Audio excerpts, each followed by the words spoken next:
Have you ever sent an email and like a second later you're filled with regret? Or maybe you've sat through meetings where it feels like everyone's speaking a different language. Yeah, you are not alone. Today, we're going to crack the code on workplace communication, and it all comes down to a really simple three-word secret that could totally change how you talk to your colleagues. You ever feel like you need a dictionary right next to you just to write a simple email for work?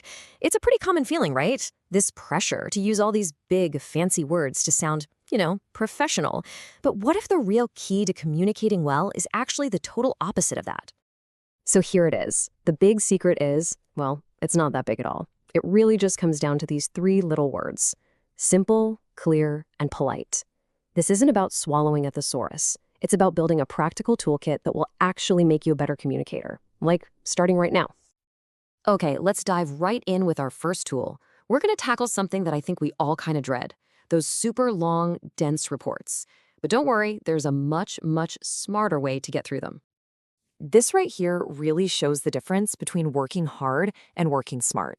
Instead of getting totally bogged down reading every single word, think of it more like watching a movie trailer. First, you just scan the title and the headings to get the basic plot. Then, you hunt for those keywords, words like increase, result, or trend, to quickly figure out what's really going on. Here's a phrase you're going to see all the time. According to the data, it sounds super formal, but all it really means is, hey, the information shows. For instance, according to the data, sales increased by 10%. It's just a clean, professional way to state a fact without a bunch of extra fluff. So once you've figured out what the report's about, you've got to be able to summarize it for your team fast. And this three-step formula, it's a total game changer. You start with the main topic, add a sentence about the key results, and then finish up with what's next. It's the perfect way to keep everybody in the loop without wasting anyone's time. And check this out. This is that method in action. In just 3 sentences, you get the what, the so what, and the now what. It's a brilliant example of how you can be short, super clear, and seriously effective. Okay, on to our next tool. This one tackles what might be one of the trickiest skills to get right at work: giving feedback.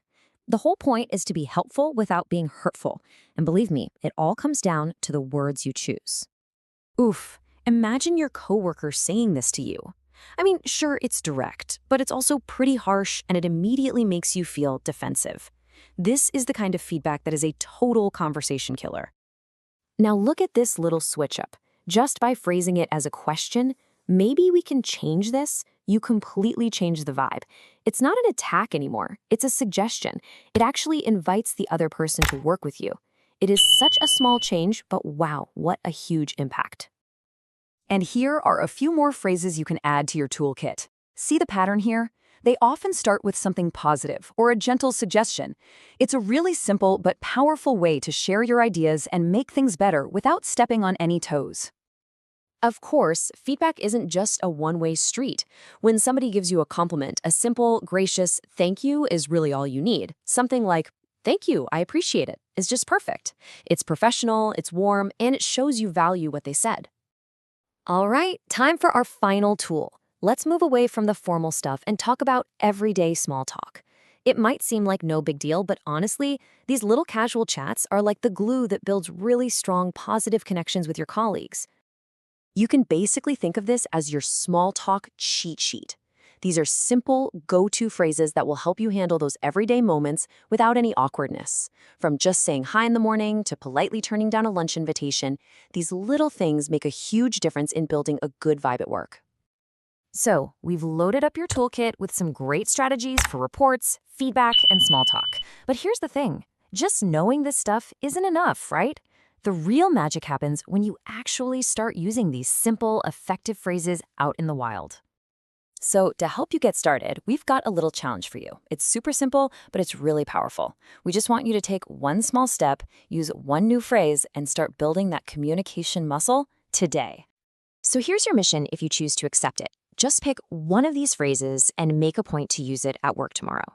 It could be as easy as telling someone, "Hey, good job today," or ending a meeting with a clear, "Okay, let's wrap up." Just one. That's all it takes to get the ball rolling.